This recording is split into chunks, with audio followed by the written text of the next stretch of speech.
Hollywood's golden age looked glamorous, but behind the spotlight were outsiders, immigrants, and Jewish legends who turned pain into power. They cracked jokes, broke rules, survived prejudice, and stole the screen. From savage comedians to fearless stars, these icons didn't just join Hollywood, they hijacked it. Number 1. Larry King. Larry King didn't interview people like a man chasing headlines. He talked to them like he had pulled up a chair in a Brooklyn diner and simply decided the whole world was invited. Born Lawrence Zeiger in Brooklyn, New York, he was the son of Jewish immigrants from Belarus. His early life was shaped by a working-class neighborhood, traditional values, and the kind of storytelling culture where every family dinner could accidentally become a radio show. King didn't need flashy tricks.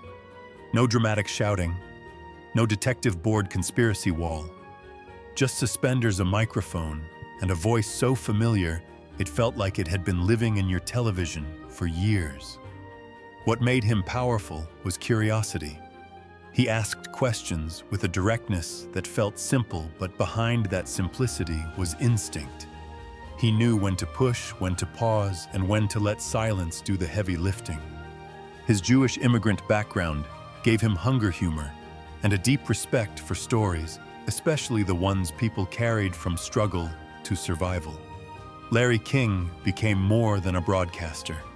He became America's late-night listener, calm, sharp, slightly old school, and somehow able to make presidents, movie stars, and weird celebrity scandals all feel like neighborhood gossip. Number 2. Alan Arkin.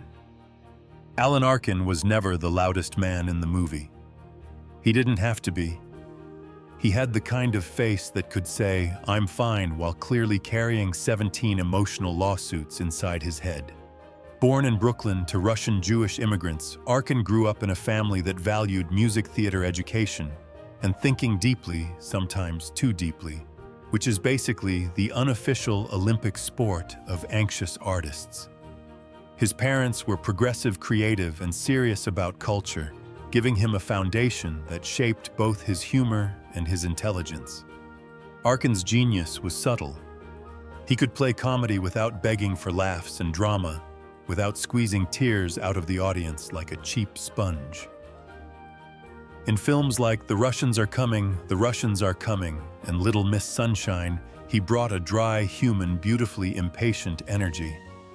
His Jewish heritage lived in that rhythm, skeptical, sharp, emotional, and allergic to nonsense. Alan Arkin made restraint entertaining. He could steal a scene with a sigh, a stare, or one perfectly irritated line. While other actors chased the spotlight, Arkin stood slightly to the side and somehow made everyone look at him anyway. Number 3. William Shatner. William Shatner didn't just play Captain Kirk. He sat in that chair like the universe owed him rent. Born in Montreal, Canada, to Jewish parents, Shatner grew up with roots reaching back to Eastern Europe. His grandparents were Jewish immigrants, and his childhood carried the weight of tradition, family, and that old immigrant message: move forward, survive, become impossible to ignore. Mission accomplished. When Star Trek launched him into global fame, Shatner became the face of exploration itself. Captain Kirk was bold, dramatic, charming, and occasionally delivered sentences like he was personally wrestling every comma. But that style became legendary. Nobody paused like Shatner. Nobody made space diplomacy sound like a courtroom flirtation. Though he has not always emphasized religion publicly, Shatner has expressed pride in his Jewish heritage. That background gave another layer to his image, a man shaped by perseverance, curiosity, and the hunger to go beyond the limits handed to him. William Shatner turned science fiction into myth. He didn't just travel where no man had gone before, he made it look like he expected a standing ovation when he got there. Number 4. Leonard Nimoy. Leonard Nimoy didn't just play an alien. He made being alien feel strangely human. Born in Boston to Ukrainian Jewish immigrants, Nimoy grew up in an Orthodox Jewish home where Yiddish filled the air and tradition was not decoration, it was daily life. Long before he became Spock, he already understood what it meant to stand between worlds, American and immigrant, modern and ancient, outsider and observer. Then came Star Trek. As Spock, Nimoy became the calmest man in the galaxy, which is impressive considering everyone around him seemed one asteroid away from emotional collapse. His raised eyebrow could silence a room faster than a laser weapon, and his logic was so sharp it probably hurt feelings without meaning to. But his most famous gesture had deep roots. The Vulcan salute was inspired by a Jewish priestly blessing Nimoy remembered from childhood. In other words, one of sci-fi's most iconic symbols secretly carried centuries of tradition. Leonard Nimoy turned heritage into myth. He gave Spock intelligence, loneliness, restraint, and soul, then taught the world to live long and prosper. Number 5. Gene Wilder. Gene Wilder had the eyes of a man who knew a secret and the smile of someone deciding whether that secret should become a musical number or a complete disaster. Born Jerome Silberman, he was the son of Russian Jewish immigrants who filled his early life with storytelling, humor, and emotional survival. Growing up in Milwaukee, Wilder absorbed a culture where laughter was not just entertainment. It was medicine, armor, and sometimes the only polite response to a ridiculous world. That is what made him magical on screen. In Willy Wonka and the Chocolate Factory, he was sweet, mysterious, and just unsettling enough to make children wonder if candy had legal consequences. In Young Frankenstein, he turned panic into elegance and madness into rhythm. Wilder didn't chase jokes. He let them creep up slowly, then explode when the audience least expected it. Though he was not strictly religious, he described himself as culturally Jewish and cherished that identity.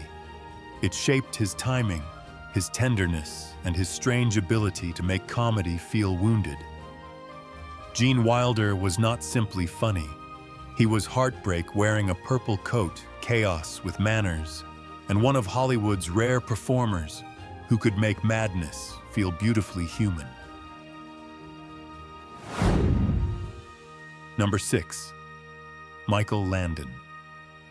Michael Landon looked like the kind of man who could build a cabin, fix your family trauma, and still make it home in time for dinner. Born Eugene Maurice Orowitz, he was the son of a Jewish mother and a Catholic father. That mixed background gave him a layered sense of identity, but Landon embraced his Jewish roots, especially as he found his place in Hollywood. His mother's struggles as a Jewish immigrant left a deep mark on him, and later that emotional memory quietly shaped the stories he told. In Bonanza, he became a household name. In Little House on the Prairie, he turned family hardship, faith, kindness, and resilience into television comfort food, the kind that made audiences cry, then pretend they just had dust in their eyes. Landon understood pain, but he rarely used it for darkness alone. He turned it into compassion. His shows believed people could suffer, fail, forgive, and still keep walking. Behind the scenes, he remained proud of his heritage and supported Jewish charities. Michael Landon wasn't just a TV star.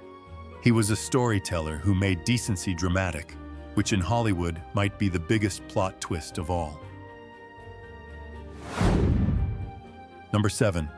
Dustin Hoffman.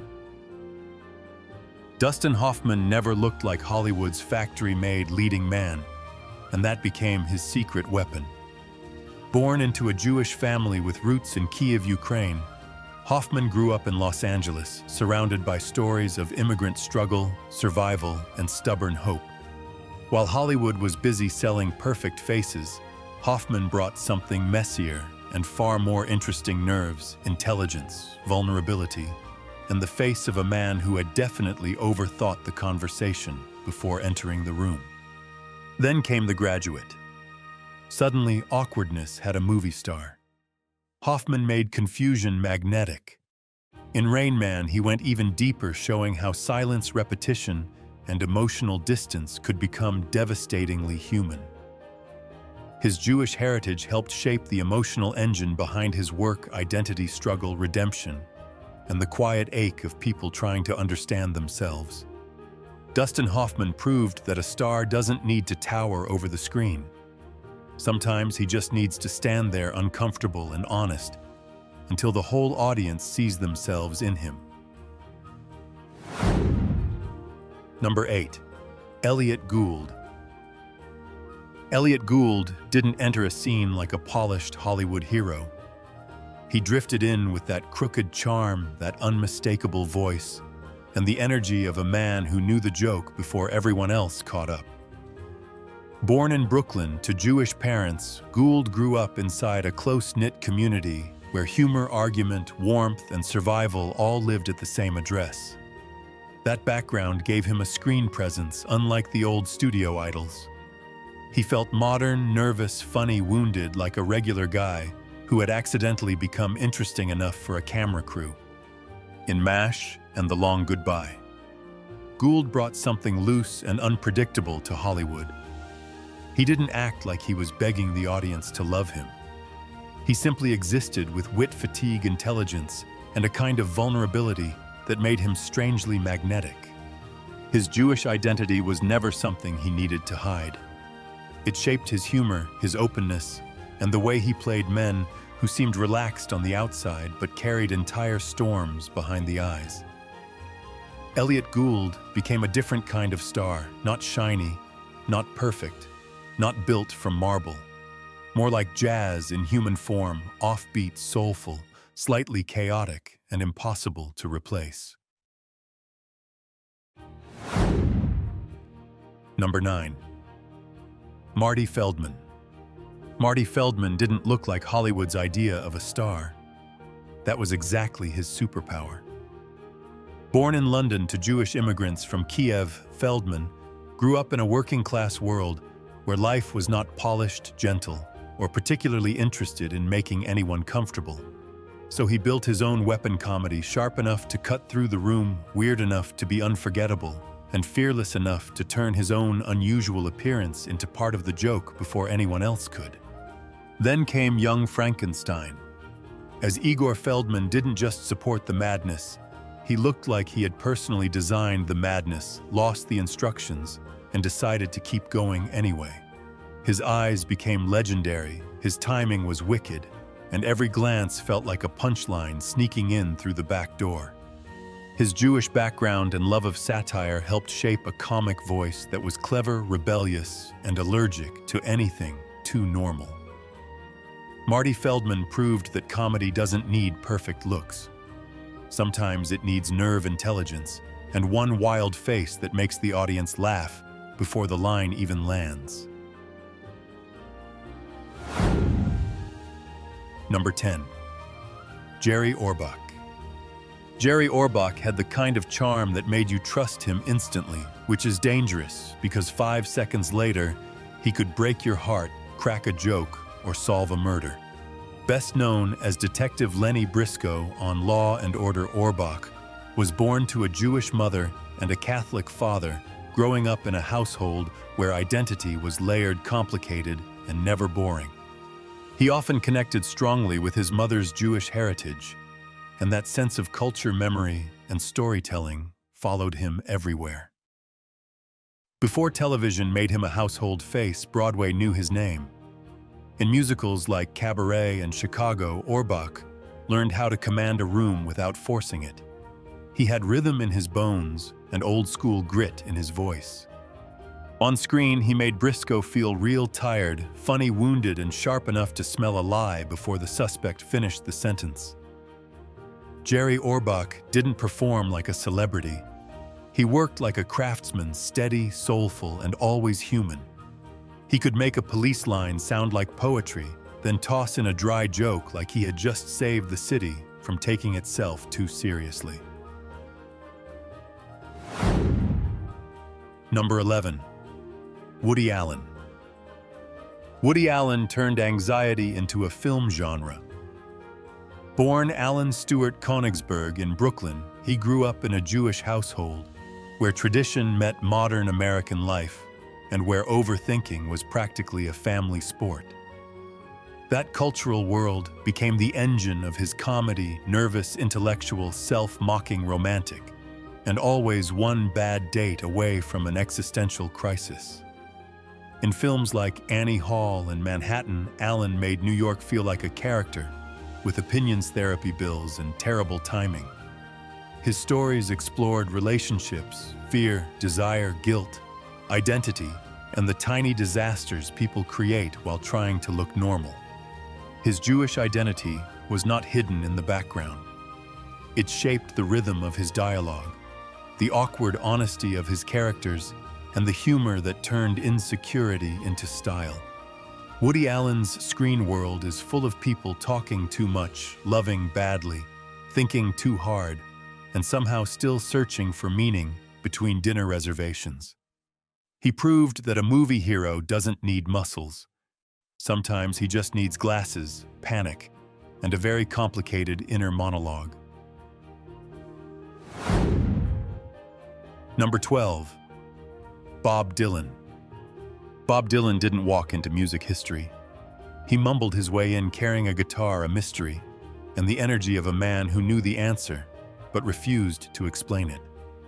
Born Robert Zimmerman in Duluth, Minnesota, Dylan came from a family of Ukrainian Jewish immigrants. His early life carried tradition, faith, and the weight of inherited memory. But Dylan was never built to stay neatly inside one box. He changed names, sounds, styles, beliefs, and probably confused half the people trying to label him. That was the point. His music became the voice of searching for justice, meaning God, identity, escape. Even when he explored Christianity in the 1970s, he never fully abandoned his Jewish identity. Later, he returned to Jewish practice, celebrating holidays and attending synagogue. Bob Dylan's genius lives in that tension believer and rebel poet and trickster prophet, and guy who looks like he might leave before the bill comes. He proved that heritage is not a cage. It's a ghost, a compass, and sometimes a harmonica solo in. Number 13. David Warner. David Warner had the kind of presence that made even silence feel suspicious. Born in Manchester, Warner grew up with Jewish ancestry on his father's side and a childhood that was far from easy.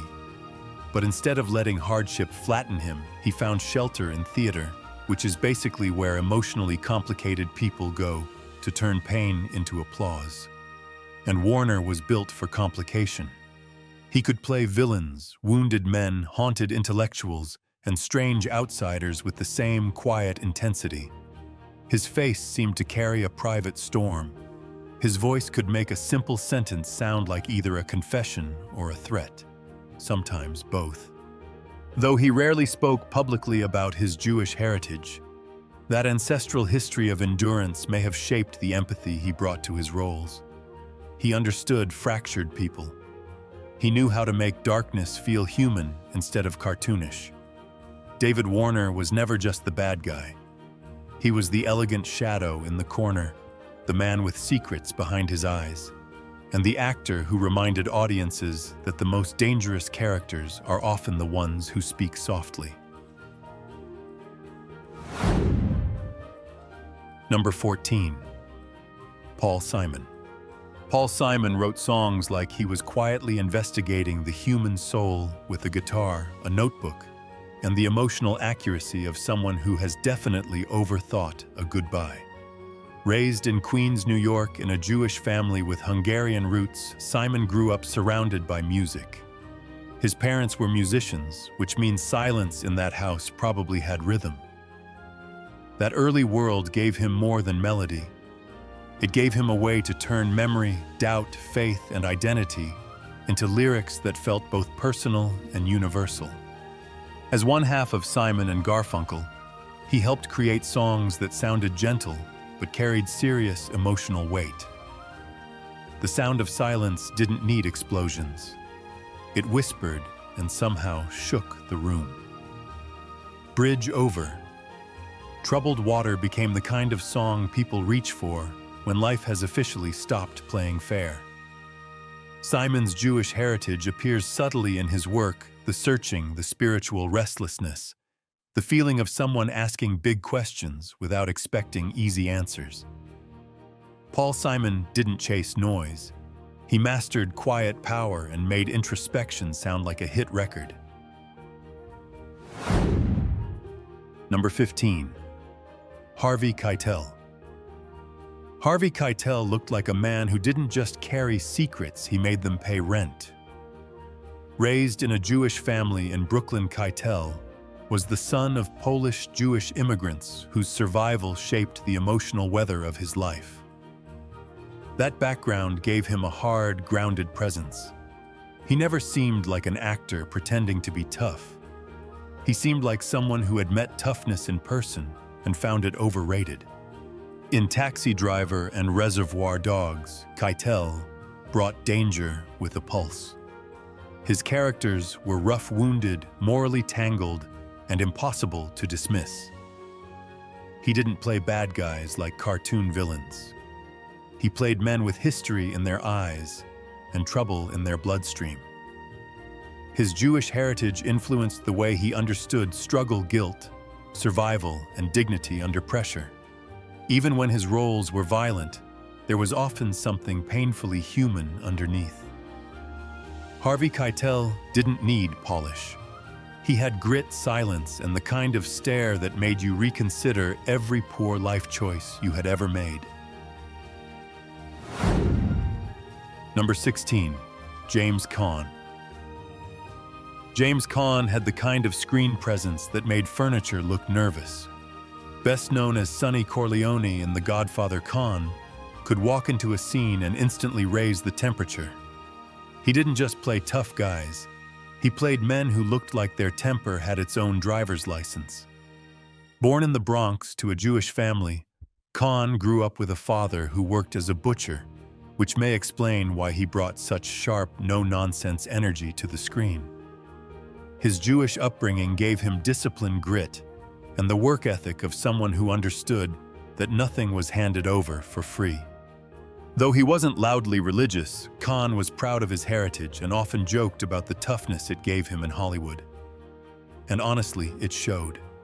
Whether he was playing gangsters, athletes, soldiers, or cowboys, he carried the same restless force, charming one second, explosive the next. James Caan didn't need to convince audiences he was dangerous.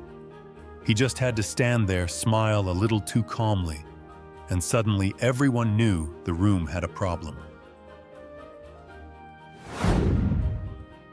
Number 17.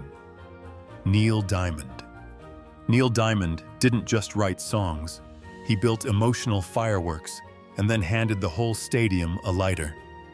Born in Brooklyn to Jewish parents, Diamond grew up with grandparents from Eastern Europe, people who carried stories of hardship, movement, and survival across generations. That family history gave his music something bigger than melody. It gave it ache, hope, and the feeling that even a lonely man in a glittery shirt might be carrying an entire immigrant saga under the collar. Then came the songs. Sweet Caroline became less of a hit and more of a public ritual. One chorus, and suddenly thousands of strangers are yelling "ba ba ba" like it's a national emergency. That is power. Slightly ridiculous power, but power. Diamond's Jewish upbringing echoed through his themes: endurance, longing, belief, and the stubborn refusal to give up. His connection to his heritage remained strong, including performing in Israel during his tours. Neil Diamond became a musical icon because he understood something simple. People don't just want songs. They want something to sing when life gets heavy, preferably with a chorus big enough to carry them home. Number 18. Art Garfunkel.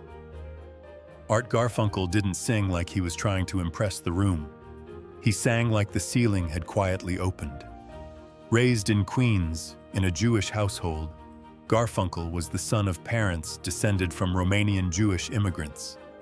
Music surrounded him early, but his gift was something rare, a voice so clear it could make sadness sound almost holy. Beside Paul Simon, he became half of one of America's most beloved duos.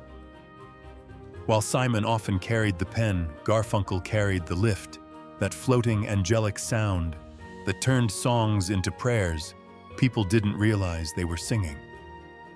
His Jewish background added emotional depth to his sense of family memory and belonging. He often spoke about the importance of heritage, and that connection gave his performances a quiet sincerity. Nothing felt forced, nothing felt cheap. In songs like The Sound of Silence and Bridge Over Troubled Water, Garfunkel didn't just harmonize. He gave the music air light and a kind of wounded grace. Art Garfunkel proved that sometimes the most powerful person on stage isn't the loudest one. Sometimes it's the man who opens his mouth and makes the whole world soften. Number 19. Harrison Ford. Harrison Ford looked like he was born to outrun boulders, argue with aliens, and fix a spaceship using nothing but sarcasm and duct tape. The star of Star Wars and Indiana Jones came from a mixed heritage. His mother was Jewish, and although Ford was not raised religiously, he has always been proud of his Jewish ancestry. His maternal grandparents were immigrants from Belarus, carrying with them the kind of family history built on movement survival and stubborn endurance. That background fits Ford's screen image almost too well. Han Solo was a smuggler with a heart he pretended not to have. Indiana Jones was a professor who somehow turned archaeology into a contact sport. Both characters lived by nerve wit and the belief that panic is fine as long as you keep moving. Ford's Jewish roots were not the loudest part of his public identity, but they added another layer to his story: resilience without speeches, courage without decoration. Harrison Ford became a global icon by playing men who got dragged into danger, complained about it, and saved the day anyway. Number 20. Jack Benny. Jack Benny was so cheap on stage he made a locked wallet look generous. Born Benjamin Kubelski in 1894, Benny was the son of Jewish immigrant parents and grew up in Waukegan, Illinois. His family hoped he would become a serious violinist, the kind of respectable artist who plays beautifully while everyone sits quietly and behaves. Unfortunately for them, Jack discovered comedy and silence never really stood a chance. His violin became his weapon. Not because he played it perfectly, but because he turned bad, playing awkward pauses and wounded pride into comedy gold. Benny's genius was not speed, it was timing. He could get a laugh from one stare, one pause, one painfully offended. Well, on radio and television, the Jack Benny program made him one of America's great comedy architects. His fake vanity, fake stinginess, and real brilliance helped shape the sitcom style for generations. Jack Benny proved that a comedian doesn't always need to attack the room. Sometimes he just has to stand there, clutch his wallet, murder a violin note, and let the silence do the dirty work. Number 21. Sid Caesar. Sid Caesar didn't perform comedy. He detonated it. Born Isaac Sidney Caesar in 1922 to Jewish immigrant parents, he grew up in Yonkers, New York, surrounded by accents, languages, arguments, and the kind of neighborhood noise that later became fuel for genius. On Your Show of Shows, Caesar helped invent the language of American sketch comedy. He could fake entire foreign languages with nothing but rhythm nonsense and terrifying confidence. Somehow you understood every emotion even when none of the words existed. His Jewish background shaped his timing sharp, physical smart, and slightly unhinged in the best possible way. Sid Caesar was television comedy before television knew what comedy could be. a one-man storm with eyebrows volume and the dangerous ability to make gibberish sound like Shakespeare. Number 22, Zero Mostel. Zero Mostel didn't walk onto a stage. He invaded it. Born Samuel Joel Mostel to Jewish immigrant parents in Brooklyn, he grew up with the energy of a man who seemed physically incapable of being small. His face moved like a cartoon, his voice filled the room, and his body turned every gesture into a public event. In The Producers and Fiddler on the Roof, Mostel brought thunder, madness, warmth, and danger all at once. He could make you laugh, then suddenly remind you there was pain hiding under the joke. His Jewish identity wasn't decoration. It was rhythm, history, appetite, survival. Zero Mostel was comedy with a heartbeat, loud, brilliant, impossible to ignore, and built like a man arguing with God for better stage lighting.